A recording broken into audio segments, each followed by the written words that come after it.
മാതാപിതാക്കളെയും സഹോദരങ്ങളെയും ഈ സന്ദർഭത്തിൽ അനുസ്മരിക്കുന്നു.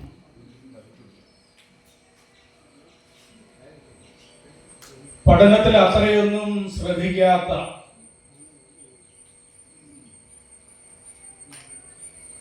എട്ടാം ക്ലാസ് കഴിഞ്ഞ ഒരു വിദ്യാർത്ഥിക്ക് പെട്ടെന്ന് ഉണ്ടാകുന്ന ഒരു വെളിപാട് പോലെ പഠിക്കണം എന്നൊരു ആഗ്രഹം ഉണ്ടാകും. സ്കൂൾ പഠനത്തിന് ഉപരിയായിട്ടുള്ളൊരു ശിക്ഷണമാണ് ആവശ്യം എന്ന് മനസ്സിലാക്കും.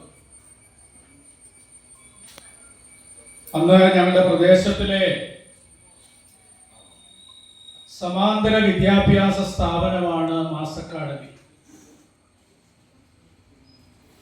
അതിന്റെ തുടക്കക്കാരൻ മുരളീധരക്കര, അദ്ദേഹം ഇവിടെയുണ്ട്.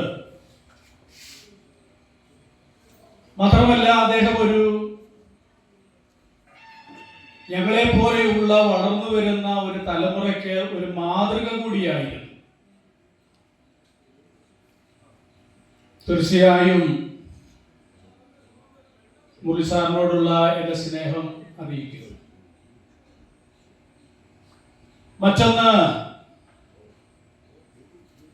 തടക്കര MS സ്കൂളിൽ മലയാളം പഠിപ്പിക്കുവാനായി തുമ്പമൺ സ്കൂളിൽ നിന്നും ഒരു അധ്യാപകൻ വരുന്നു, ബാലകൃഷ്ണൻ സാർ. അദ്ദേഹം ഒരു 6 മാസം മാത്രമേ ഞങ്ങളുടെ സ്കൂളിൽ ഉണ്ടായിരുന്നുള്ളൂ. വായിക്കണം എന്ന ഒരു പ്രേരണ അദ്ദേഹമാണ് എനിക്ക് നൽകുന്നത്. നീ ഇന്നത് വായിക്കണമെന്ന് അദ്ദേഹം എന്നോട് പറഞ്ഞില്ല, പക്ഷേ വായിക്കുന്ന ഒരാൾക്കുണ്ടാകാവുന്ന സവിശേഷത എന്ത് എന്ന് അദ്ദേഹത്തിൽ നിന്നും ഞാൻ പഠിച്ചു. കോളേജ് ക്ലാസ്സിൽ പഠിക്കുമ്പോൾ മാങ്ങാങ്കുഴി Minerva tuition centre Vettiyar Gopalan Nair sir ഒരു ദിവസം അദ്ദേഹം എന്നെ ഒരു പുസ്തകം ഏൽപ്പിച്ചു. നീ ഇത് വായിക്കണം. പുസ്തകത്തിന്റെ വലിപ്പം നീ നോക്കണ്ട, ഓരോ പേജുകൾ വായിച്ച് മുന്നോട്ട് പോയാൽ മതി. സത്യത്തിലെ വായന ഒരു തുടർച്ചയാകുന്നത് അവിടെയാണ്. അദ്ദേഹം വായിക്കാൻ തന്ന പുസ്തകം മാക്സിം ഗോർക്കിയുടെ അമ്മ. ഈ 3 ഗുരുനാഥന്മാരെ ഈ സന്ദർഭത്തിൽ ഓർക്കേണ്ടതുണ്ട്. മറ്റൊന്ന്, 10ാം ക്ലാസ് കഴിയുന്നൊരു സന്ദർഭമാണെന്ന് തോന്നുന്നു. ഞങ്ങളുടെ അടുത്തുള്ള സുഹൃത്തുക്കളൊക്കെ കൂടി വൈകിട്ട് നടക്കും. റെയിൽവേ ക്രോസിലൂടെ അങ്ങനെ നടന്ന് ഏതാണ്ട് റെയിൽവേ സ്റ്റേഷൻ വരെ നടന്ന് തിരിച്ചു വരും. അങ്ങനെ ഒരു പ്രാവശ്യം നടക്കാൻ ഇറങ്ങിയപ്പോൾ തടക്കര ഓവർബ്രിഡ്ജിന് സമീപമുള്ള കച്ചേരിപ്പറമ്പിൽ എന്ന ഒരു വീടുമായി ബന്ധപ്പെട്ട കടയാണ്. ആ കടയുടെ മുറിയിൽ ഒരു വലിയ മേശയ്ക്ക് ചുറ്റും കുറച്ചു പേര് കൂടിയിരിക്കും. ഞങ്ങളെ വിളിച്ചു, ഞങ്ങൾ അവിടെ പോയിരുന്നു. അത് മാതൃഭൂമി സ്റ്റഡി സർക്കിളിന്റെ ഒരു പ്രത്യേക ആലോചനാ യോഗമായിരുന്നു. അതിന് അക്കാലത്ത് ചുക്കാൻ പിടിച്ച മുരളീധരൻ തടക്കര, അദ്ദേഹവും ഇവിടെയുണ്ട്. വ്യക്തമായിട്ട് ഞാൻ ഓർക്കുന്നു, ജയപ്രകാശ് നാരായണന്റെ നിര്യാണവുമായി ബന്ധപ്പെട്ട് ഒരു അനുശോചന യോഗമാണ് അവിടെ കൂടിയത്. അപ്പൊ എനിക്ക് മുമ്പിൽ പറയുന്നവരൊക്കെ ഞാനിങ്ങനെ ശ്രദ്ധിച്ചു, കാര്യം എനിക്കിത് പറയേണ്ടി വരും. സത്യത്തിൽ അവിടെ വെച്ചാണ് ഞാൻ ഒരു കൂട്ടത്തിന് മുന്നില് ജയപ്രകാശ് നാരായണന്റെ വിയോഗം എന്ന് വന്ന് ഞാൻ പറഞ്ഞായിട്ട് എനിക്ക് തോന്നുന്നില്ല, നിര്യാണത്തിൽ ഞാനും അനുശോചിക്കുന്നു എന്നാണ് അന്ന് ഞാൻ പറഞ്ഞത് എന്നിപ്പോൾ ഞാൻ തിരിച്ചറിയുന്നു. ഞാൻ ആദ്യമായിട്ട് ഒരു പുസ്തകം വാങ്ങിക്കുന്നത് അന്ന് 10ാം ക്ലാസ് ഒക്കെ കഴിയുമ്പോൾ സിനിമയ്ക്കൊക്കെ പോകാനുള്ള അനുമതി വീട്ടിൽ കിട്ടും. അങ്ങനെ മാവേലിക്കര വടക്കാൽ തിയേറ്ററിലെ സിനിമയും കഴിഞ്ഞ് മടങ്ങി പോകുമ്പോൾ ഉഷസ് മെഡിക്കലിന്റെ ആ പടിയില് പീതാംബരധാരിയായ ഒരു വൃദ്ധന് കുറെ പുസ്തകങ്ങൾ നിരത്തി വെച്ചിരിക്കുന്നു. ഞാൻ പെട്ടെന്ന് അതിൽ ശ്രദ്ധിച്ചു.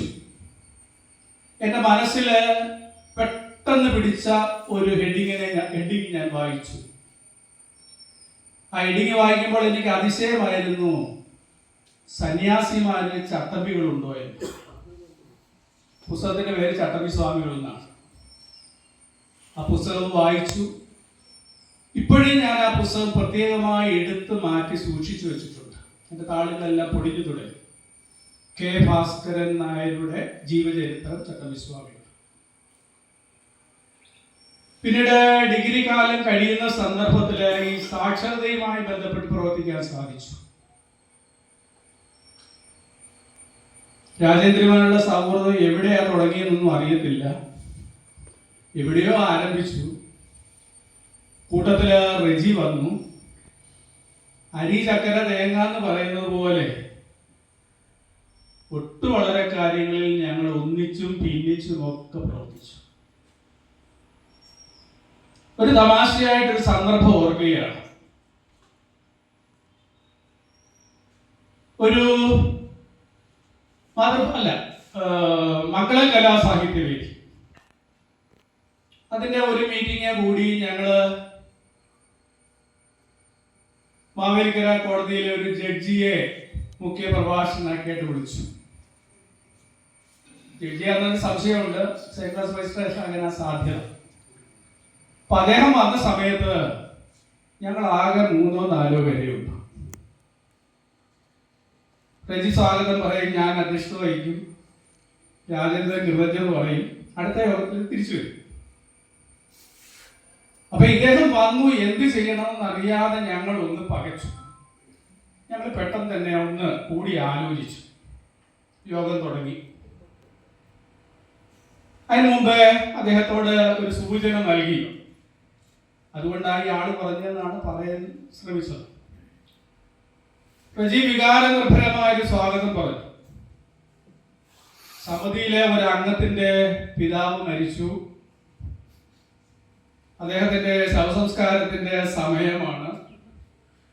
മറ്റംഗങ്ങളെല്ലാം അവിടേക്ക് പോയിരിക്കുകയാണ്. അങ്ങ് സമയത്ത് വരുന്നു എന്ന് കരുതിക്കൊണ്ട് ഞങ്ങൾ ഇവിടെ വെയിറ്റ് ചെയ്യുകയാണ്. യോഗം തുടരാൻ നിർവാഹമില്ല. ഒരു അനുശോചനം കഴിഞ്ഞ് പിരിയാം. ഇന്ന് ഫോണില്ല, കുറവാണ്. അപ്പൊ ഇത് കേട്ടപ്പോൾ ഈ ജഡ്ജിക്ക് അല്ലെങ്കിൽ സെക്കൻഡ് ക്ലാസ് മാജിസ്ട്രേറ്റിന് പെട്ടെന്ന് ഒരു അനുകമ്പ. അദ്ദേഹം അധ്യക്ഷനോട് പറഞ്ഞു, നമുക്കിനി യോഗം നീട്ടിക്കൊണ്ട് പോകണ്ട, ഒരു അനുശോചനം പറഞ്ഞ് യോഗം പിരിയാം. അങ്ങനെ അനുശോചനം കഴിഞ്ഞ് ഞങ്ങളുടെ അന്നത്തെ യോഗം സമാപിച്ചു. ഭാഗ്യത്തിന് ഈ മനുഷ്യനൊന്ന് തോന്നി നമുക്ക് അവിടെ വരെ പോകാമെന്ന് പറഞ്ഞിരുന്നെങ്കിൽ ഞങ്ങളുടെ അവസ്ഥ എന്തായിരുന്നു എന്ന് പലപ്പോഴും ഓർക്കുമ്പോൾ ചിരിക്കും. അങ്ങനെ ഞങ്ങൾ ഇങ്ങനെ പോകുന്നു. അതിനിടയ്ക്ക് അലി വർഗീസ് എത്രയോ കാലത്തെ പരിചയമാണ്. ആ പരിചയം പിന്നീട് കുറച്ചുകൂടെ ദൃഢമാകുന്നത് അദ്ദേഹം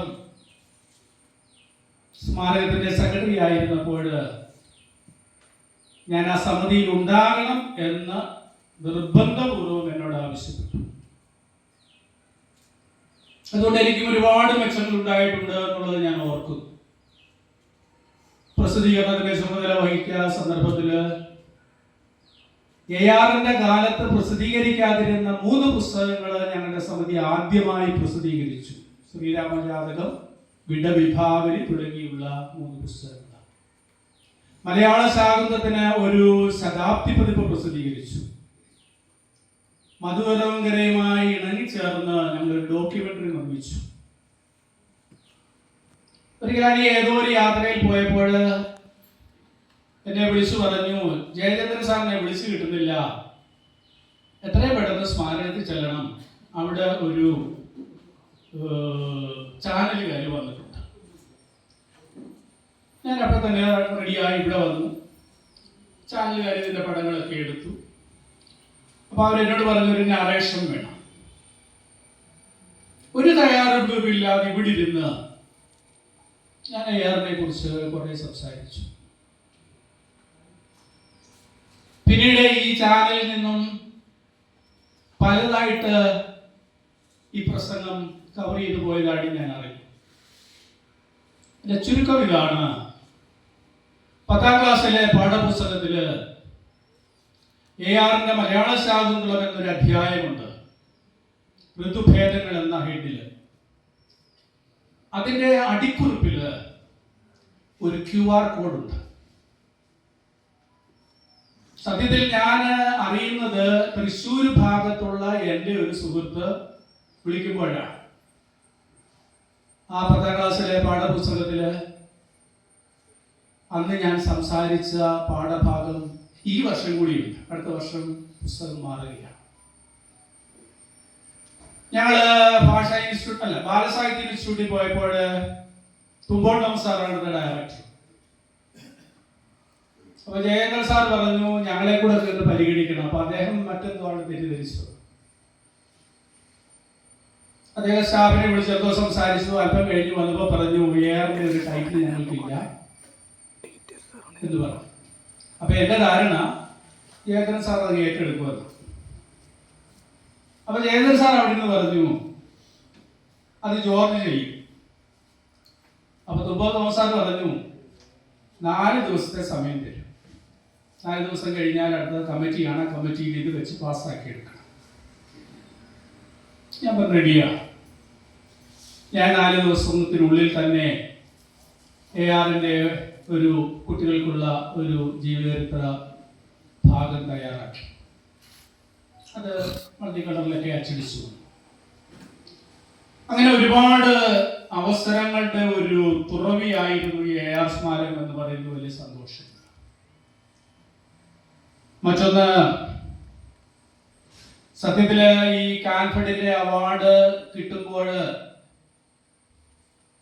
അതിന് കാരണക്കാരനെ വിപേന്ദ്ര സാർ എന്നോട് പറഞ്ഞ എൻട്രി അയക്കണം. ഞാൻ പറഞ്ഞു സാറിന് വേറെ ഒന്നും അല്ല, എൻ്റെ പേരിൽ പിന്നെ ഒരു ബയോഡേറ്റ തന്നാൽ മതി, ഞാൻ അയച്ചു. അങ്ങനെ അദ്ദേഹത്തിന് ഞാൻ അയച്ചു കൊടുത്ത ബയോഡേറ്റയാണ് കാൻഫഡിന്റെ പരിഗണനയിലേക്ക് ചെല്ലുന്നത്. അപ്പൊ ആ കാൻഫഡിന്റെ പരിഗണനയിലെ പുസ്തകങ്ങളൊന്നും അല്ലായിരുന്നു അതിന്റെ പരിഗണന എന്നാണ് ഞാൻ മനസ്സിലാക്കുന്നത്. 2-3 കാര്യങ്ങൾ അവർ ശ്രദ്ധിച്ചിട്ടുണ്ടാവുമെന്ന് എനിക്ക് തോന്നുന്നു. ഒന്ന്, സാക്ഷരത 1984 ആദ്യത്തെ സാക്ഷരതാ പ്രവർത്തനത്തില് ഇൻസ്ട്രക്ടറായും റിസോഴ്സ് പേഴ്സണായും ഒക്കെ ഞാനും രാജൻ സാറും ഒക്കെ പ്രവർത്തിച്ചു. അതൊരു പരിഗണനയാണെന്ന് തോന്നുന്നു. രണ്ടാമത്, രഘുപ്രസാദ് ബ്ലോക്ക് പഞ്ചായത്തിന്റെ പ്രസിഡന്റ് ആയിരുന്നപ്പോൾ ഓണാട്ടുകര പൈതൃകത്തെ കുറിച്ച് ഒരു മ്യൂസിയം തയ്യാറാക്കാൻ തയ്യാറാകുന്നു. ഞങ്ങൾ എല്ലാം കൂട്ടിവരുത്തി. അതിനുശേഷം തുല്യതാ പരീക്ഷയിലെ അധ്യാപകരുടെ നിയമനം ആ സമയത്തായിരുന്നു. എനിക്ക് ബിഎഡോ കാര്യങ്ങളോ ഒന്നുമില്ല എങ്കിൽ പോലും ഒരുപക്ഷെ രഘുപ്രസാദിന്റെ ശ്രദ്ധയിൽ വന്നതും ഈ സാക്ഷരതാ പ്രവർത്തനത്തിലായിരിക്കാം എന്ന് ഞാൻ ധരിക്കുന്നു. എന്നെക്കാൾ മികവുണ്ടായിരുന്ന പലരും ഉണ്ടായിട്ട് പോലും എനിക്കറിയാം. ഹയർ സെക്കൻഡറി സ്കൂളിൽ നിന്ന് റിട്ടയർ ചെയ്ത അധ്യാപകർ പോലും അപേക്ഷിച്ചിട്ടുണ്ട്. അപ്പൊ അവർക്കും എനിക്കും അവസരം ലഭിച്ചു. തുല്യതാ പരീക്ഷയിലെ ഒരു അധ്യാപകനായി കുറെ കാലം പ്രവർത്തിക്കാൻ സാധിച്ചു എന്നത് ഈ കാൻഫഡിന്റെ പരിഗണനയിൽ വരുന്നു എന്നത് ഞാൻ ഓർത്തെടുക്കുകയാണ്. രഘുപ്രസാദും ഇവിടെ ഉണ്ട് എന്നുള്ളതാണ്. മറ്റൊന്ന്, ചുനക്കര ജനാർദ്ദൻ സാർ അത് ഇവിടെ പറഞ്ഞു കഴിഞ്ഞു. അദ്ദേഹത്തിന്റെ സാഹിത്യ പോഷണിയുടെ പ്രവർത്തനങ്ങളില് തുടക്കം മുതൽ 250 ലക്കം 200 ലക്കങ്ങളിലും സാറ്, ഞാന്, രാജേന്ദ്രൻ അത് പൂർത്തിയാക്കാനായി ഞങ്ങൾക്ക് സാധിച്ചു എന്നതും ഓർക്കുന്നു. ജയചന്ദ്രൻ സാറിന്റെ ഇടയ്ക്കൊക്കെ ഞാൻ പരാമർശിച്ചു. അക്ഷരശ്ലോക സമിതിയുടെ പ്രസിഡന്റ് എന്ന നിലയിലാണ് അദ്ദേഹത്തെ ഞാൻ പരിചയപ്പെടുന്നത്. പിന്നീട് ആ സൗഹൃദങ്ങൾക്ക് വളരെ അധികം തീക്ഷ്ണതയുണ്ടായി. എൻ്റെ ജീവിതത്തിലെ ഒരു ടേണിംഗ് പോയിന്റ് എന്ന് പറയുന്നത് ഗുരു നിത്യ ചൈതന്യയുമായിട്ടുള്ള സൗഹൃദമാണ്. യുവതയുടെ നിലവിൽ എന്നൊരു നോവല്, അതിൻ്റെ അവതാരിക എഴുതാൻ വേണ്ടിയാണ് ഞാൻ ഗുരുവിന് കത്ത് എഴുതുന്നത്. അതിന് മുമ്പ് കത്ത് എഴുതുമായിരുന്നു. അങ്ങനെ ഞാൻ എൻ്റെ രാജേന്ദ്രനോട് ആദ്യമായിട്ട് ഊട്ടിയിലെ ഫേൺ ഹില്ലിൽ ഗുരുവിനെ കാണാൻ പോകുന്നു. പിന്നീട് പല പ്രാവശ്യം പോയിട്ടുണ്ട്. പുസ്തകത്തിൻ്റെ അവതാരിക അദ്ദേഹം തന്നു. ആ അവതാരികളുടെ എല്ലാം കൂടെ ചേർന്ന് 72 അവതാരികൾ ചേർന്ന് ഈ നവംബർ മാസം 2-ാം തീയതി മാതൃഭൂമിയിൽ പുസ്തകമായിട്ട് പ്രസിദ്ധീകരിക്കുന്നു. ഞാൻ എഴുതിയ ഗുരു നിത്യ ചൈതന്യയുടെ കുട്ടികൾക്കുള്ള ഒരു ജീവചരിത്രം, അത് മാതൃഭൂമി പ്രസിദ്ധീകരിച്ചു. അതിൻ്റെ പ്രകാശനമാണ് ഇവിടെ നിർവഹിച്ചത്. പിന്നെ എൻ്റെ ഏറ്റവും നല്ല മാധ്യമ സുഹൃത്തുക്കൾ എല്ലാ സ്ഥലവും ഓർക്കുന്നു. പ്രത്യേകിച്ച് വിനു തങ്കച്ചനെ പ്രത്യേകം ഓർക്കേണ്ടത്. കാരണം പ്രത്യേക റൈറ്റപ്പുകളൊക്കെ എഴുതാൻ അദ്ദേഹം എന്നെ വല്ലാതെ സഹായിച്ചു. സത്യത്തിലെ സാഹിത്യകാരന്, ജീവചരിത്രകാരന്, ഗവേഷകൻ എന്നൊക്കെ ഉള്ള ഒരു വിശേഷണം വിനു ബോധപൂർവം പേരിനോടൊപ്പം ചേർത്തതാണ് എന്ന് ഞാൻ ഓർക്കുന്നു. പിന്നെ അക്ഷരസ്വര സമിതിയിലെ Unnikrishnakurup sir, കൊണാട്ടുകര സാഹിതിയിലെ മധുരങ്കര, സ്മാരകത്തിൻ്റെ VI Johnson sir, അങ്ങനെ ഒരു പിടി ആൾക്കാർ ഇങ്ങേ അറ്റം തുടങ്ങിയ അങ്ങേ അറ്റം വരെയുള്ള ഓരോരുത്തരെയും കുറിച്ച് വ്യക്തിപരമായി എനിക്ക് പറയാനുണ്ട്, അവർക്കും എന്നെ കുറിച്ച് പറയാനുണ്ട്. ഒരു വലിയ സൗഹൃദത്തിൻ്റെ സ്നേഹത്തിന് ഈ സന്ദർഭത്തിന് ഞാൻ പ്രത്യേകം ഓർക്കുന്നു. എൻ്റെ വാക്കുകളെ ഞാൻ ചുരുക്കുകയാണ്. ഇങ്ങനെ ഒരു പരിപാടി ക്രമീകരിക്കുന്നതിന് സത്യത്തില് ഇതിൻ്റെ അധ്യക്ഷന് പരമേശ്വർ സാറും കുഞ്ഞമ്മ ടീച്ചറുമാണ്. സാറിവിടെ പറഞ്ഞു, സാറാണ് സത്യത്തിൽ ഇങ്ങനെ ഒരു ക്രമീകരണങ്ങൾക്ക് തുടക്കം വയ്ക്കുന്നതും ഈ സമിതിയിലെ അംഗങ്ങളെ എല്ലാം വിളിച്ചു കൂട്ടുകയും ചെയ്തു. ഇതിലൊന്നും കക്ഷി ചേരാതെ ഞാൻ മാറി നിൽക്കുകയായിരുന്നു. ഈ വന്നിരിക്കുന്ന ഒരൊറ്റയാളിനെ പോലും ഞാൻ പ്രത്യേകമായി വിളിച്ചിട്ടില്ല എന്നതാണ് സത്യം. കാരണം എൻ്റെ കാര്യത്തിന് വിളിക്കണ്ട എന്ന് ഞാൻ തീരുമാനിച്ചു. കോണാട്ടുകരയുടെയും കഥയുടെ ആയാലും വായനയുടെ ഒക്കെ പരിപാടികൾ മാസം തോറും നടക്കുമ്പോൾ അതിൻ്റെ ഒക്കെ ഒരു ഭാഗമായി നിന്നുകൊണ്ട് ഞാൻ തുടർച്ചയായി പ്രവർത്തിച്ചുകൊണ്ടിരിക്കുന്ന ഒരാളാണ്. എന്നിട്ടും ഇവിടെ വരുവാൻ സന്നദ്ധത കാട്ടിയ ഓരോരുത്തരോടുമുള്ള എൻ്റെ നന്ദി, സന്തോഷം ഞാൻ അറിയിക്കുകയാണ്. ഈ പരിപാടി ഉദ്ഘാടനം ചെയ്യേണ്ടിയിരുന്ന MLA ആയിരുന്നു.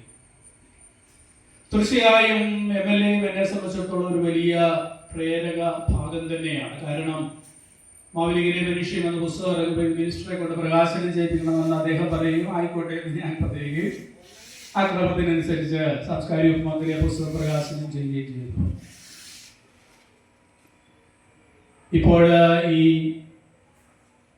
സമ്മേളനം ഉദ്ഘാടനം ചെയ്ത നടുവട്ട സാറാണ്. സത്യത്തിൽ അദ്ദേഹത്തിൻ്റെയൊക്കെ ജീവചരിത്രവും ആത്മകഥാ രചനാ സമ്പ്രദായവും ഒക്കെ സത്യത്തിൽ എന്നെ വല്ലാതെ സ്വാധീനിച്ചിട്ടുണ്ട്. കാര്യം ആ പുസ്തകങ്ങളെല്ലാം ഞാൻ നന്നായിട്ട് വായിച്ചിട്ടുണ്ട്. AR തമ്പുരാനെ കുറിച്ച് പറയുമ്പോൾ അദ്ദേഹം ഒട്ടും അതിശയോക്തിയില്ലാതെ സംസാരിക്കും. മലയാള ഭാഷയ്ക്ക് ക്ലാസിക്കൽ പദവിയിൽ ലഭിക്കുമ്പോൾ നമ്മൾ വായിക്കുന്ന പേരുകളുടെ ഒക്കെ താഴെയാണ് സാറിൻ്റെ പേര്. പക്ഷെ എനിക്കറിയാം മറ്റാരേക്കാളും അതിനായി ഒന്നാമത് പ്രയത്നിച്ചത്, അധ്വാനിച്ചത് നടുവട്ട സാറാണ്. ആരെയും കുറച്ച് പറയുമല്ല, വ്യക്തിപരമായിട്ട് അറിയാവുന്ന ഇഷ്ടമുള്ളതുമല്ല എല്ലാവരും. ഓരോ സാറ്, പുതുശ്ശേരി രാമേന്ദ്ര സാറ്, സുഗതപുരിക്ക, ചെറിയ പേരുകളൊക്കെയാണ് മണ്ടയ്ക്ക് നമ്മൾ കാണുന്നത്. അവരൊക്കെ ഒരു അലങ്കാരമായിട്ട് അവിടെ ഇരിക്കുമ്പോഴും ഈ വർഷത്തിന്റെ പിന്നോട്ടുള്ള പോക്ക് അവിടം വരെ എത്തി ഈ ഭാഷയുടെ പ്രാധാന്യത്തെ തിരിച്ചറിഞ്ഞുകൊണ്ട് ഒരു ക്ലാസിക്കൽ പദവിയിലേക്ക് കൊണ്ടുവന്നു എന്നതാണ് അദ്ദേഹത്തിന്റെ ഏറ്റവും വലിയ നേട്ടം. അതിനുശേഷം എന്താ സംഭവിച്ചതെന്ന് ചോദിച്ചാൽ പരിതാപകരം എന്നേ പറയാൻ പറ്റും. ഒരുപാട് സുമനസ്സുകൾ മാവേലിക്കര മനുഷ്യം എന്നത് സത്യത്തില് കുറെ നാളത്തെ ശ്രമഫലമാണ്. 2012 അത് കുറെ ഭാഗം പ്രസിദ്ധീകരിക്കാൻ ശ്രമിച്ചു, 2018 ശ്രമിച്ചു. പിന്നീട് ഇനി മുന്നോട്ട് പോകാൻ പറ്റുന്നില്ല എന്നൊരു ഘട്ടം എത്തിയാണ് അതിൻ്റെ ഏതാണ്ട് രൂപരേഖ വരുന്നത്. സത്യത്തിലെ ആ പുസ്തകം എൻ്റെ ജീവിതത്തെ സംബന്ധിച്ചിടത്തോളം ഒരു വലിയ ടേണിംഗ് പോയിന്റാണ്. ഒരുപാട് പേര് ആ പുസ്തകം ശ്രദ്ധിച്ചു എന്നത് എന്നെ ഏറ്റവും അധികം സന്തോഷിപ്പിക്കുന്നു. മഴയങ്കേട് ഗോപാലകൃഷ്ണൻ സാറ് പല പ്രാവശ്യവും വിളിച്ചു. ഹെർക്കുലിയൻ ടാസ്ക് എന്നാണ് അദ്ദേഹം ഓരോ പ്രാവശ്യവും എന്നെ അത് വിശേഷിപ്പിക്കുമ്പോൾ. പരിസമാപ്തിയിലെ ചെറുകുന്നം പുരുഷോത്തമ സാറ് എൻ്റെ പിഴവ് കൊണ്ട് അതിൽ വന്നുപെട്ടതാണ്. പക്ഷെ അച്യുത മാഷ് ഈ പുസ്തകമെല്ലാം പൂർത്തിയായതിനു ശേഷമാണ് മരിക്കുന്നത്. അദ്ദേഹത്തിന്റെ ജീവചരിത്രം ഞാനെല്ലാം തയ്യാറാക്കി അദ്ദേഹത്തെ അയച്ചു കൊടുത്തു. തമാശ എന്നോണം 2 പുസ്തകത്തിന്റെ കാശ് അദ്ദേഹം എനിക്ക് അയച്ചു തരികയും ചെയ്തു. പക്ഷെ ഈ പുസ്തകം അദ്ദേഹം കണ്ടില്ല. പിന്നെ ആ പൂർത്തിയാകുന്ന ഘട്ടമായപ്പോഴത്തേന് കുറേ മരണങ്ങൾ ഒന്നിച്ചു വരുന്നു. കാർട്ടൂണിസ്റ്റ് യേശുദാസ്, പുതുശ്ശേരി രാമേന്ദ്രൻ സാറ്, നമ്മുടെ ചുനക്കര കവി ഗാനരചയിതാവ് ചുനക്കര രാമൻകുട്ടി, CP നായർ സാറാണ് ഇത് അവതാരിക എഴുതിയത്. പക്ഷേ CP നായർ സാറിന് പുസ്തകമായിട്ട് കാണാനായി കഴിഞ്ഞില്ല. ഒരിക്കലും ഞാനും അനിയും എല്ലാം കൂടെ CP നായർ സാറെ കാണാൻ പോയപ്പോൾ എന്നോട് അദ്ദേഹം ചോദിച്ചു, 21 പുസ്തകം ഇറങ്ങുമെന്ന് ചോദിച്ചു. എൻ്റെ ഗുരുത്തക്കേടോട് ഞാൻ സാറിനോട് ചോദിച്ചു, സാറ് ജാതകം എഴുതിയിട്ടുണ്ട്. സാർ ആ പുസ്തകം കണ്ടില്ല. ഞാൻ ഇവരെല്ലാം തയ്യാറാക്കി വെച്ചിട്ടുണ്ട്, അതെല്ലാം അവർ വായിക്കുകയൊക്കെ ചെയ്തിട്ടുണ്ട്. ശിവരാമചന്ദ്രൻ സാർ ഒടുവില് ഇതിനെക്കുറിച്ച് ഞാൻ വല്യത്താൻ ഡോക്ടറോട് വിളിച്ചു. ഇപ്പൊ കേരളത്തിൽ നിന്ന് വിളിക്കുന്നു, മലയാളം എന്നൊക്കെ പറയുമ്പോൾ പെട്ടെന്ന് ഫോൺ അദ്ദേഹത്തിന് കൊടുക്കും. ഏതോ ഒരു നാട്ടുകാരെ വിളിക്കുന്നു എന്നുള്ള സൗകര്യം. ഞാൻ അദ്ദേഹത്തിന്റെ കുറെ ബയോഡേറ്റ എല്ലാം കേൾവിയിലും ഫോണിലും ഒക്കെ ഇങ്ങനെ പകർത്തി എടുത്ത് വെച്ചു. അപ്പൊ അദ്ദേഹം ചോദിച്ചോ പറഞ്ഞു, ഒരു പുസ്തകം തയ്യാറാകുന്നു, എനിക്കൊന്ന് അയച്ചു തരാമെന്ന് ചോദിച്ചു. ഞാൻ അതിന്റെ പൂർത്തിയാകാത്ത കുറെ ഭാഗങ്ങൾ PDF ആക്കി ഏതാണ്ട് 3/4 ഭാഗത്തോളം അദ്ദേഹത്തിന് അയച്ചു കൊടുത്തു. അദ്ദേഹം വരയിട്ട പേപ്പറിൽ ഒരു കുട്ടികൾ എഴുതുന്നത് പോലെ അദ്ദേഹം മലയാളം മാവേലിക്കരയിൽ നിന്ന് പോയതിനു ശേഷം എഴുതിയിട്ടില്ലെന്ന് അദ്ദേഹം പറഞ്ഞു. അത് വായിച്ചപ്പോൾ എനിക്ക് വല്ലാത്ത അതിശയം തോന്നി. കാരണം ഈ മനുഷ്യൻ അധ്വാനിച്ചിരുന്നു, വായിച്ച് കുറിപ്പെഴുതി. അദ്ദേഹം ആഗ്രഹിച്ചോന്ന് എനിക്ക് അറിഞ്ഞുകൂടാ, ആഗ്രഹിച്ചിട്ടുണ്ടാവും ഞാൻ പ്രതീക്ഷിക്കുന്നു. അതിൽ ഞാൻ ഈ ആ പുസ്തകത്തിന്റെ ആമുഖത്തിൽ ചേർത്തു. അങ്ങനെ ഒരുപാട് കാര്യങ്ങൾ ഓർക്കാനോ പറയാനോ ഒക്കെയുണ്ട്. പക്ഷെ ഈ പുസ്തകം ഇറങ്ങിക്കഴിഞ്ഞ ശേഷം മാവേലിക്കരയുമായി ബന്ധപ്പെട്ട കുറേ സംഭവങ്ങൾക്ക് ഞങ്ങൾക്ക് ഇടയായിട്ടുണ്ട്. ബുദ്ധപ്രതിമയുടെ പുനഃപ്രതിഷ്ഠയുമായി ബന്ധപ്പെട്ട് ഞങ്ങളൊരു ശതാബ്ദി ആഘോഷം നടത്തി. പാർത്ഥസാരഥി വർമ്മയുള്ളവരൊക്കെ അതിൻ്റെ അത് നേതൃത്വം നൽകി. ചട്ടമ്പിസ്വാമിയുടെ വിയോഗത്തിന്റെ ശതാബ്ദി ഞങ്ങൾ പരിപാടികൾ ആസൂത്രണം ചെയ്തു. ഗിരിവരം മോഹനെ പോലുള്ളവർ ഞങ്ങളോടൊപ്പം നിന്നു. വൈക്കം സത്യാഗ്രഹത്തിന്റെ 100ാം ശതാബ്ദിയിൽ ഞങ്ങൾ വൈക്കത്ത് ഡോക്ടർ ആനന്ദരാജനെ ഞങ്ങൾ എല്ലാവരും അവിടെ പോയി ഒരു പരിപാടി നടത്തി. അപ്പോഴാണ് അറിയുന്നത് ഗോതമ്പ് അല്ലെങ്കിൽ ചപ്പാത്തി മലയാളികൾക്ക് പ്രിയമായിട്ട് 100 വർഷമായി. അപ്പം ചപ്പാത്തിയുടെ 100ാം വർഷം നമ്മൾ മാവേലിക്കരയിൽ ആചരിച്ചു. ഉള്ളൂര് മാവേലിക്കരയിൽ താമസിച്ചു. മാവേലിക്കര ശശികുമാർ സാറിന്റെ വീട് നിൽക്കുന്നതുമായിരുന്നു അന്ന് ഉള്ളൂരിന്റെ ഔദ്യോഗിക വസതി. അപ്പൊ അങ്ങനെ ഒരുപാട് കാര്യങ്ങൾ. അപ്പൊ എൻ്റെ ഈ യാത്രയിൽ എന്നോടൊപ്പം നടന്ന കുറെ പേരുകൾ, അല്ലെങ്കിൽ എനിക്ക് വഴികാട്ടികളായ വെളിച്ചമായ കുറെ പേരുകളൊക്കെ ഞാനിവിടെ പറഞ്ഞു. എന്നോടൊപ്പം എൻ്റെ എല്ലാ കാര്യങ്ങളിലും ചിലപ്പോൾ ചില കാര്യങ്ങളൊക്കെ പറയും, ഇത് ശരിയല്ല എന്നൊക്കെ പറയും എൻ്റെ ഭാര്യമ്മേ. എന്നാലും ആ കാര്യമൊക്കെ ചെയ്യും. കഴിഞ്ഞ അബദ്ധം പറ്റി തിരിച്ചു വരുമ്പോൾ ഞാൻ അന്നേ വന്നില്ലയോ എന്ന് പറയും. ഞാൻ പറഞ്ഞത് അത് എൻ്റെ അനുഭവത്തിൽ ബോധ്യപ്പെടട്ടെ എന്നൊക്കെ പറഞ്ഞ് എൻ്റെ ഇല്ലായ്മകളിലും എന്നോടൊപ്പം നിൽക്കുന്ന എൻ്റെ ഭാര്യ. സത്യത്തിൽ ഈ കാലത്തിൽ ജീവിക്കാൻ കഴിഞ്ഞതൊരു വലിയ ഭാഗ്യമായി കരുതുന്നു. കാരണം എത്രയോ പ്രഗത്ഭരുമായിട്ട് അഴീക്കോട് മാഷുമായിട്ടൊക്കെ ഒരുപാട് ബന്ധങ്ങൾ, എത്രയോ പേര്, എത്രയധികം ബന്ധങ്ങൾ. അങ്ങനെ മാവികരെ ജീവിക്കാൻ കഴിഞ്ഞൊരു ഭാഗ്യമായി കരുതുന്നു. താഴക്കരയിൽ ജനിക്കാൻ കഴിഞ്ഞൊരു ഭാഗ്യമായി കരുതുന്നു. പ്രത്യേകിച്ച് എൻ്റെ പറമ്പിൽ സത്യത്തിൽ നിന്ന് എനിക്ക് കൊതി തീർന്നിട്ടില്ല എൻ്റെ വീട്ടുമുറ്റവും എൻ്റെ പറമ്പും. എന്താണെന്ന് എനിക്ക് അറിയില്ല. ഞാൻ അങ്ങനെ ദൂരമായിട്ടൊന്നും ഇതായിട്ടൊന്നും പോയിട്ടൊന്നുമില്ല. ഇനി 1-2 ആഗ്രഹങ്ങൾ ചിലപ്പോൾ അതിന് നമ്പർ പൂർത്തിയാകുമ്പോൾ കിട്ടിയാലല്ലേ നമുക്ക് ആഗ്രഹ സഫലമായിട്ട് പറയാൻ പറ്റുള്ളൂ. അപ്പൊ ആ തരത്തിലേക്ക് കാര്യങ്ങൾ ഏതാണ്ട് എത്തുന്നു. കോട്ടയം വൈദിക സെമിനാരിയിലെ പ്രിൻസിപ്പല് പ്രൊഫസർ ഡോക്ടർ കരിങ്ങാട്ടിൽ അച്ഛനൊക്കെ ഒരുപാട് പേര്, എല്ലാവരോടും എന്നെ നന്ദി പറയുന്നു. എൻ്റെ ജീവിതത്തിൽ അവശേഷിക്കുന്ന ഒരു ആഗ്രഹം ഞാൻ എന്നോട് ഭാര്യയോട് പറഞ്ഞിട്ടുണ്ട്. ഈ ഭൂമിയിലൊക്കെ ജീവിച്ചു, ചത്തു കഴിഞ്ഞാൽ വെറുതെ കൊണ്ട് കുഴിച്ചിട്ടില്ല, മെഡിക്കൽ കോളേജിൽ കൊടുക്കണമെന്ന് ഞാൻ പറഞ്ഞിട്ടുണ്ട്. അതെല്ലാവരോടും പറഞ്ഞ എന്തിനാന്ന് ചോദിച്ചാൽ ചിലപ്പോൾ സമയമാകുമ്പോൾ അവിടെ കാല് വാരിക്കാനോ എന്ന് വിചാരിച്ച. അപ്പൊ അങ്ങനെ ഒന്ന് സംഭവിക്കുകയാണെങ്കിൽ നിങ്ങൾ എല്ലാം ചോദിക്കണം. അങ്ങനെ പറഞ്ഞു തരിക, ഉഷയൊക്കെ പിടിക്കുക. എല്ലാരോടും ആരെയും വിട്ടുപോയിട്ടുണ്ടെങ്കിൽ അവരെ കൂടി ഉൾപ്പെടുത്തിക്കൊണ്ട് ഈ ധന്യമായ നിമിഷത്തിന് എന്നെ പ്രാപ്തനാക്കിയ ഈ സമിതിയോട്, എന്റെ സുഹൃത്തുക്കളോട്, സംഘാടകരോട്, വന്നു ചേർന്നിട്ടുള്ള എല്ലാ പ്രവർത്തകരോടുമുള്ള എൻ്റെ നന്ദി സ്നേഹവും അറിയിക്കുന്നു. അല്പം നീണ്ടുപോയി എന്ന് കരുതുന്നു. ഇനി ഇങ്ങനെ ഒരു സമയം നമുക്ക് കിട്ടുക ബുദ്ധിമുട്ടാണ്. നന്ദി, നമസ്കാരം.